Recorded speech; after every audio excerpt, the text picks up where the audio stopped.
each intervention should adapt differently for different population, different group, and different location, because they have this different need, and we really need to ask these people. And so we also need to identify like what kind of group is actually in need. And this part of the research is because in the market research, we always only see the people that are already using it. And so we should more focus on what make people need it but not want to use it. So the lack of interest and lack of technology trust and the lack of physical activity opportunity or education.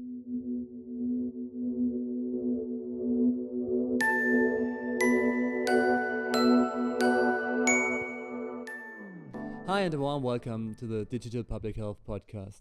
As you can hear, we are today recording in English again, and our topic will be fitness trackers. And our guest is Chen-Chia Pan, and she is a researcher at the Leibniz Institute for Prevention Research and Epidemiology, BIPS in Bremen, also at the IPP from the University of Bremen. Chen-Chia, great that you're here. Thank you very much. Your field of research, so what sparked your first interest in it? I have to say because I started as a public health in my bachelor, and then I decided to came to Germany to do physical activity study, because that is something really missing in Taiwan's public health education. Because I would say the Taiwanese public are very health aware, and especially on nutrition and diet, but that's something very different between Taiwan and Germany, that in Germany everyone is so much into sport. Okay. Like sport machen, yes. It's a difference. Yes, and in Taiwan, people know it's good to do it, but we are a little bit behind being other countries' physical activity research and physical activity promotion. That's when I came to Germany and do the physical activity. And after I graduated, I've been looking for different projects to continue my physical activity research, and I stumbled upon the job post from Leibniz Science campus, and is focusing on a fitness tracker. So I thought, oh, that was perfect. So it's about physical activity promotion, and with this digital tool. And I was really, really into it because I play Pokémon Go. Okay. Yes. It's a good reason. Yes, and Pokémon Go has this gamification element, and they, even though their purpose, because they are still a gaming developer, their purpose, of course, is to get you hooked on the game, but they do have a lot of impact on the physical activity. Because I was in many different cities in Germany, and everywhere I go, I always make friends first with the Pokemon Go player. It was a great way to meet people. So it helps you to move more? Yes, and I have seen the effect of physical, like Pokemon Go, that it really brings people that usually is very hard to reach for actually public health intervention. You will see people, they are much, much, much older, and then taking their grandson to play Pokemon Go together. Or people, they are usually, we will say, more like nerdy or more geek, and they might be a bit more on the overweight side, that usually are not into like this kind of a long walk or like being sporty or like biking. But for Pokemon Go, they are willing to go out and walk at least 2 hours every week just for the rating, for the event. And I think that's actually great, because that is the kind of population that we cannot reach in the health intervention, and Pokemon Go can easily do that. So I thought that, this is something very, very different, and we should look into how we can reproduce that, but in a more scientific way, because Pokemon Go, after all, is to make profit. So it was more a kind of a coincidence with Pokemon Go that they bring you out? Is it like that? Or do you know if they had the intention to do something good? Definitely. Like, for example, in their annual report, they always mention that how much more step they have been bringing to their players, and how and with this physical activity change, they prevent how much mortality. They also have this kind of health research for their game impact. So it's not their key interest, but they take it as a positive side effect, you could Yes, say. I think it's a great marketing for them, Yeah, for yeah. sure. So step back to the fitness trackers or the activity trackers. So normally a problem would be for these trackers to bring the people into activity. Is it right? Is that like a problem? No, it can. It's very different because when we talk about fitness tracker or activity tracker, it's different from Pokemon Go, because Pokemon Go, first you play the game and then it make you do physical activity. But the fitness tracker is just directly you do physical activity and you monitor it. So it doesn't, there is this phenomenon that from a lot of researchers thought that, oh, if you have this monitor device and it will encourage you to do more, but it's very consumer behavior. Let's say if no one, like no researcher or no health insurance company give you a free device, you as a consumer have to decide if I want to buy it or not, because it's a consumer product. And the most likely what happened is that very active and sporty people like to buy the device. So it's usually the already active people, and we don't really reach the people in need. So this is more a technology leading and not the need-based. So with normal activity trackers, it would be like this old kind of public health problem that like you have like this small group of super active people which actually don't need an intervention, and they use a fitness tracker, and the other group which is in need of an intervention or in need of help, and they won't use it.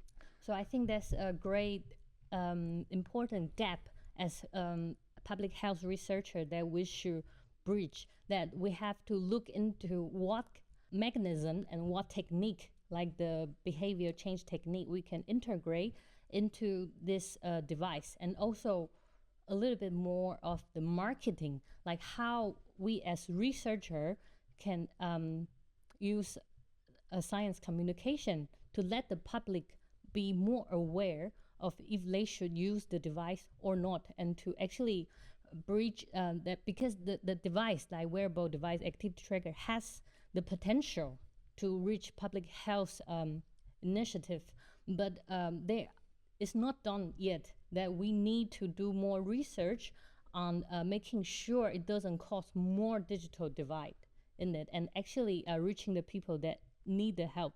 So that's what we are doing in LSC, like to look into the effectiveness and also the reach and usage pattern, and how we can come up with maybe like a guideline or recommendation for the future intervention developer to better use this device, not to make it more for the research and evidence base, and not just for marketing, and not just as a consumer product. You brought this great example of Pokemon Go as a like perfect example of a public health intervention, maybe by coincidence, that reaches the perfect audience. Do you know of any other game or software or whatever which has kind of a same impact or same effect, but is kind of more not from a private company, but maybe from public health initiative or something like that? I don't know if you know that there's another game also from Pokemon called Pokemon Sleep. All right, no, I So don't know. now after they tackle the physical activity, they decide to move to sleep. So sleep is also a health behavior that researchers are really trying to improve, because we know how important to our health, and like not just physical health, but also mental health. But I have to say, like Pokemon Sleep is completely different from Pokemon Go, because You played as well? I play as well, and Okay. actually I gave up Pokemon Go now just to focus on On Pokemon sleep. Sleep. Nice. because I'm a pay-to-play player, so I cannot play both games. Otherwise, I will pay too much every month. And how does Pokemon Sleep work?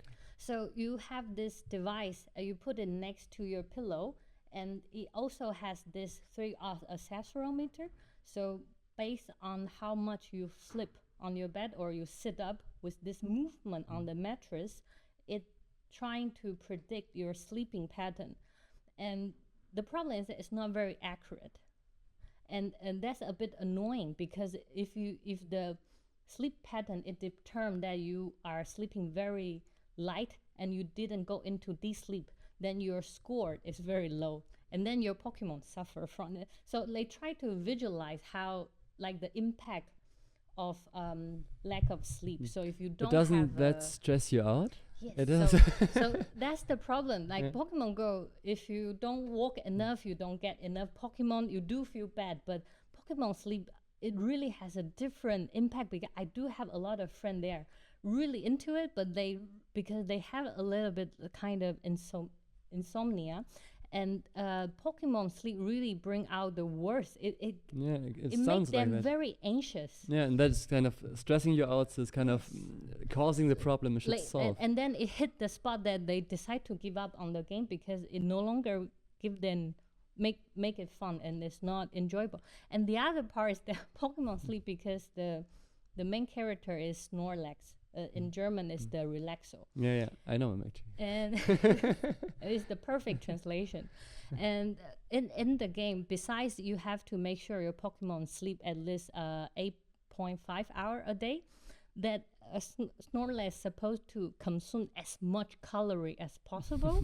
So, like, on one hand, they are promoting healthy sleep, but on the other hand, it's extremely binging eating. Oh, and so you should eat like a lot. For the Snorlax, yeah, not the okay. player. Yeah, okay. So you just feed Snorlax yeah, like all the time. Okay. as much food as possible, and it doesn't make sense. Like, you cannot on one hand want Yeah. to promote healthy sleeping, but then completely disregard eating. the diet side, and it's just bizarre. As a health researcher, has so much expectation for Pokemon. Yeah, it sounds a bit like they start to invade a little bit the health market.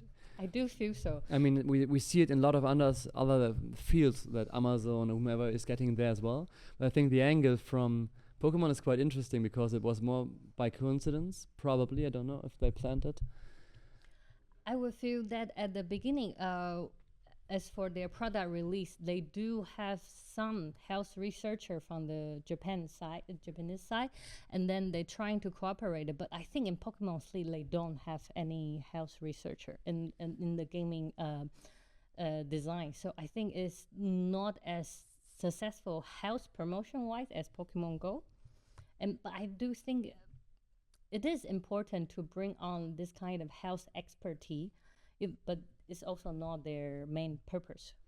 So as a researcher, would you say that this mix would be the perfect fit for an activity tracker? Also, if you could design like a perfect activity tracker or a perfect health device, I how would think it that look like? Pokemon Go, it does have so much we can learn from, as in terms of designing an effective intervention for physical activity promotion, that the gamification mechanism really is something that you need, as user, you need to feel rewarded in order to continue the process of following up. Otherwise, because there's a saying that an intervention can only be as successful as its engagement.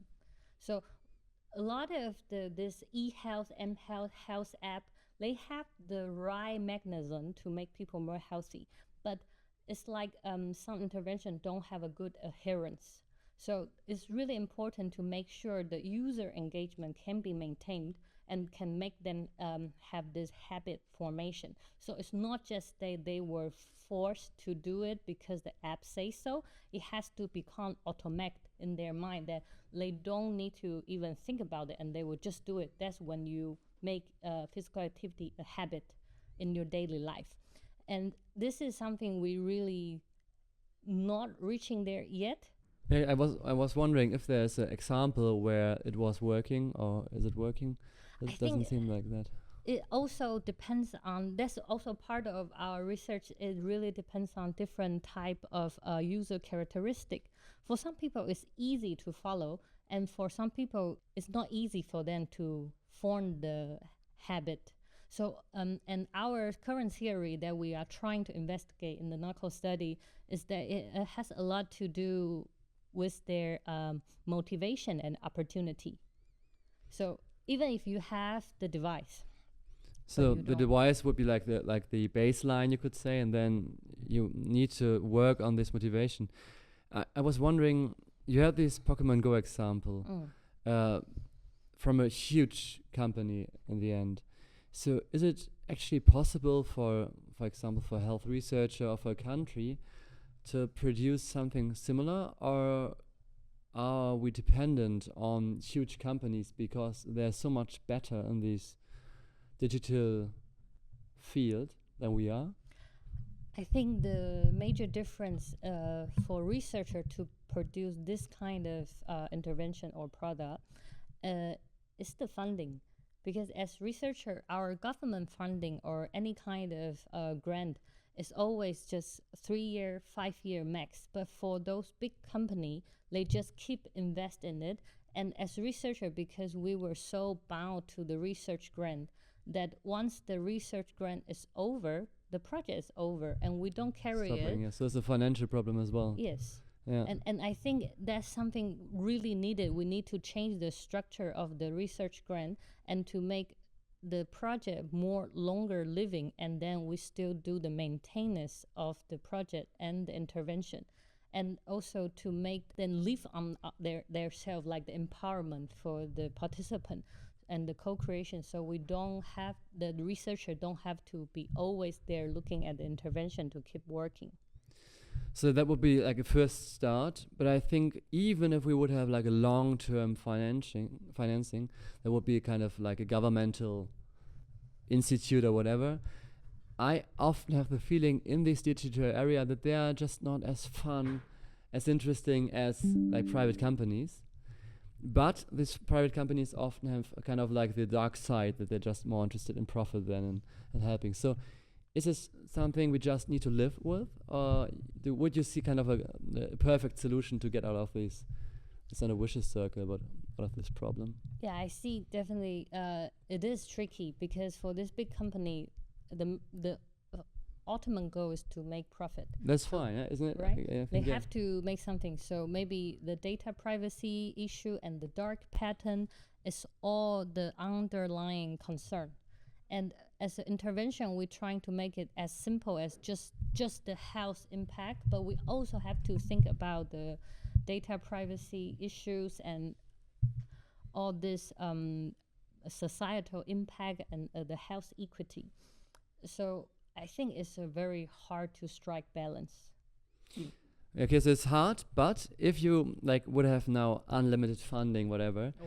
Oh yes. Oh yes. And you would need to design like a perfect like an activity tracker which is used, or like which improves your activity. What would it like look like to like reach the right audience? What would you design from your experience? So from my experience and our research is that we need to make the device and the fitness tracker more focusing and user-friendly to people that actually need to increase their physical activity. So sometimes people that are more obese, and you should be more encouraging. And the small step, you cannot expect them to have no physical activity at all and to reach 150 minutes per week. That is not realistic. Fitting, yes. And so for people that are more in need of physical activity change, like overweight and obese, that they have different user needs. So this kind of user-centered design is so important that you cannot just design it very single-sided, that this is the goal you have to meet in order to strike the best physical outcome. You have to think from the human-computer interaction side. That's why I really enjoy working with a different field within the LSC. So we do have we learn so much from the human-computer interaction and what is this user-centered design and human-centered design, that you really need to have this co-creation and ask them what feature you want and not what feature the researchers think is the best for them, because there's sometimes always a gap.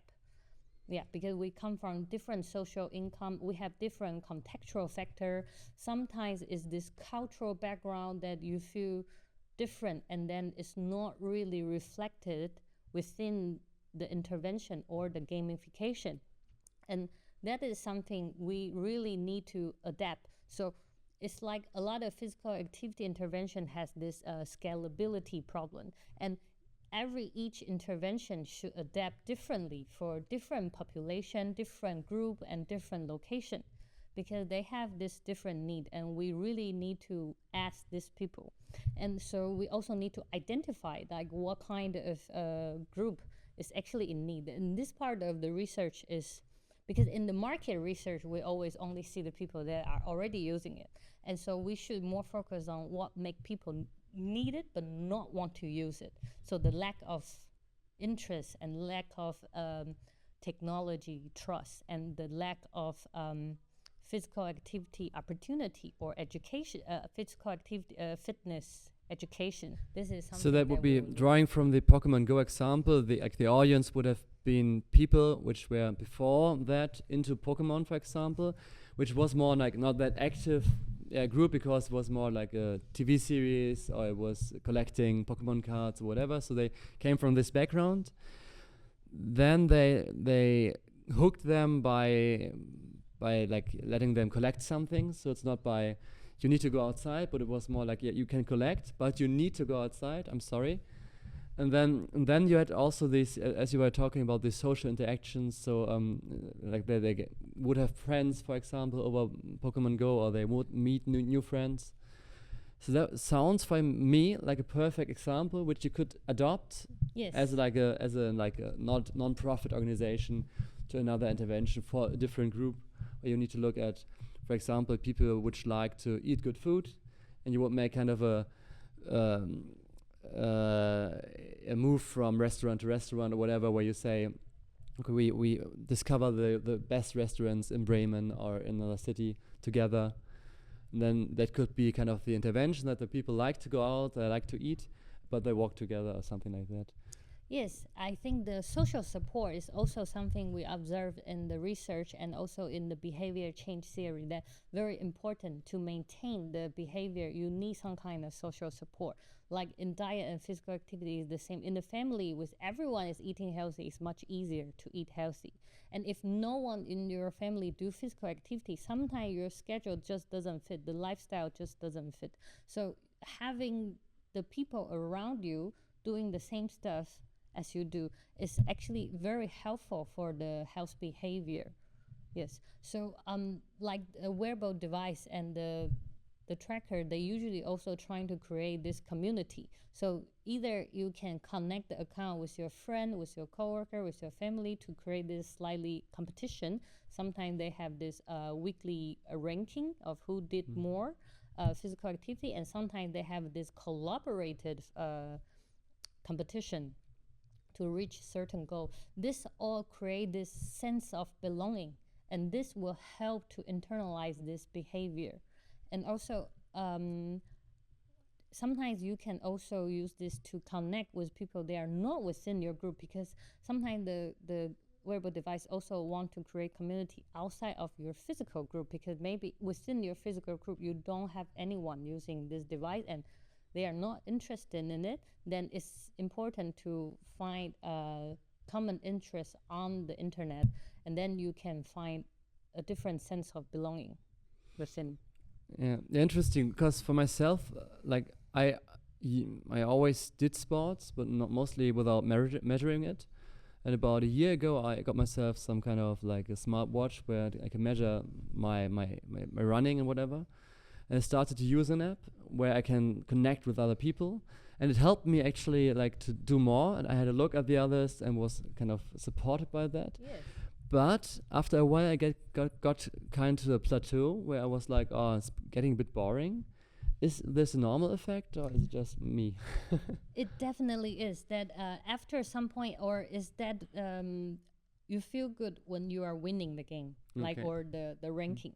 But sometimes you hit a spot where you're just not able to, maybe it's overwork that week or holiday or some other things that you cannot do as much physical activity. And then when you see the negative visualization of the data or the report, and then it's frustrating. So actually different people precede this kind of feedback differently. Some people will see it as, oh, this is a sign that I need to be more self-disciplined or something. But some people are not that good with this kind of negative feedback.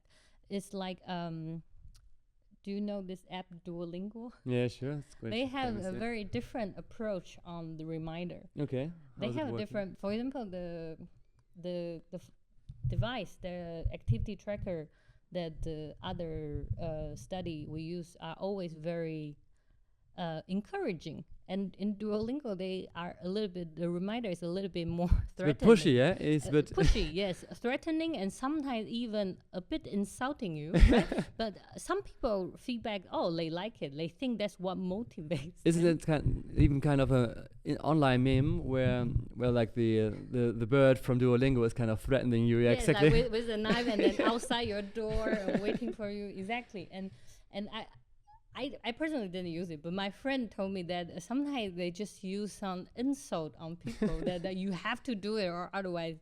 But it's different. I would say that there's no one intervention works for everyone, and the reminder should also be customized because not the same kind.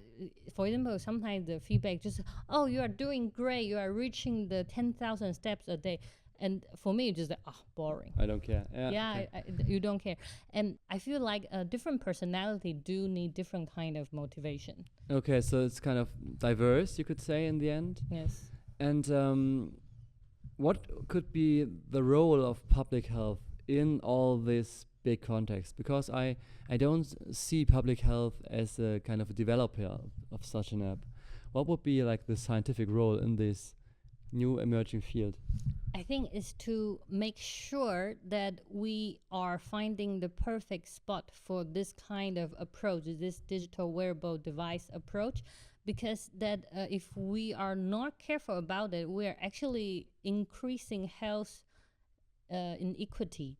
So for the public health side, it's important for us to make sure this kind of digital device, this kind of approach is doing good for the broader population and not just benefiting the people they are already privileged. So not just on the access. For example, that not everyone can buy a wearable device.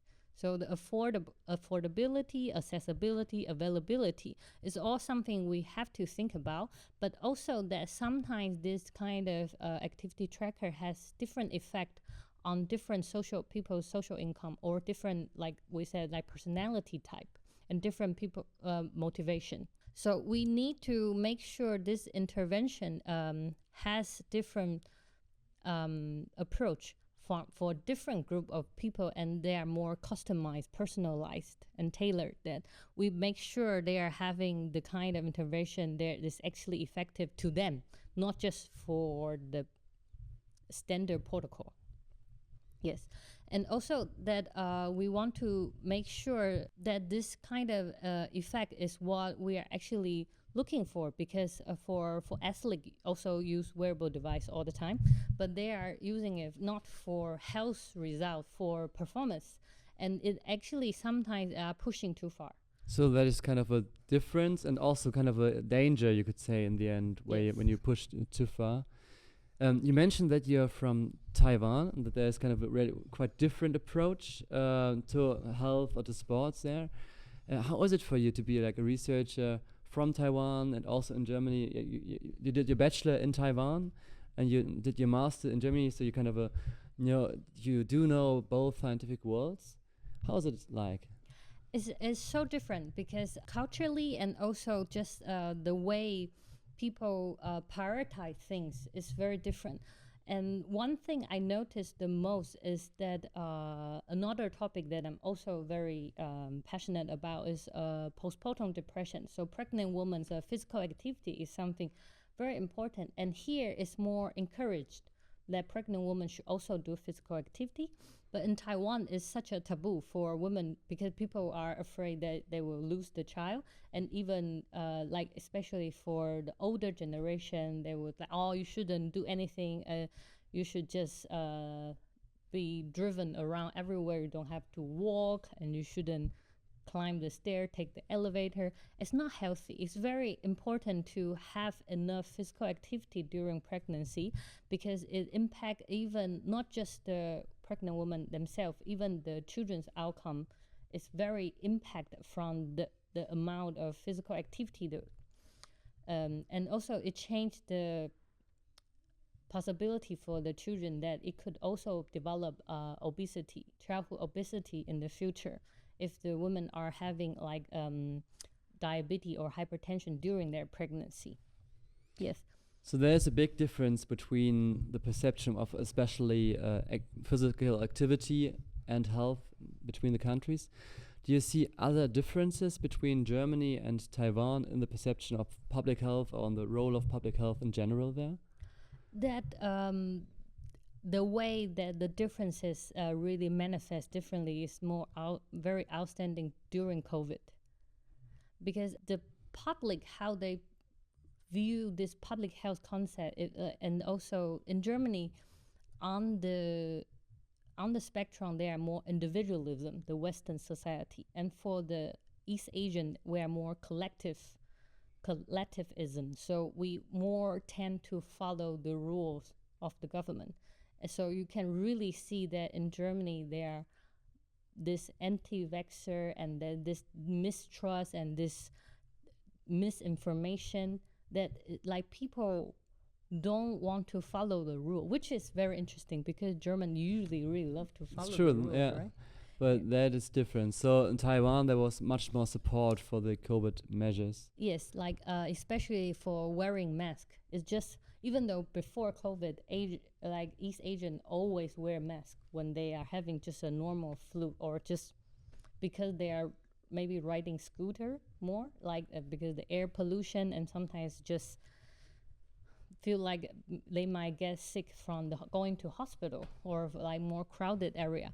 And for us, it was just no question that we should wear masks. Like that was already established 20 years ago for us. But it was a very, very new concept for the Western society to wear face mask. And I find it very culturally interesting how they feel their personal identity being threatened by not being able to see each other's facial expression. And then it caused this completely societal panicking of wearing masks. And from a view from Taiwan, it was just overreaction, you could say, in a way. This panic about the mask, or wouldn't you? I wouldn't say it's an overreaction. It's just interesting how eager they want to see each other's face. But also that I learned that is about also a bit about the political spectrum in Germany, at least, and also have to say is associated with some more negative things.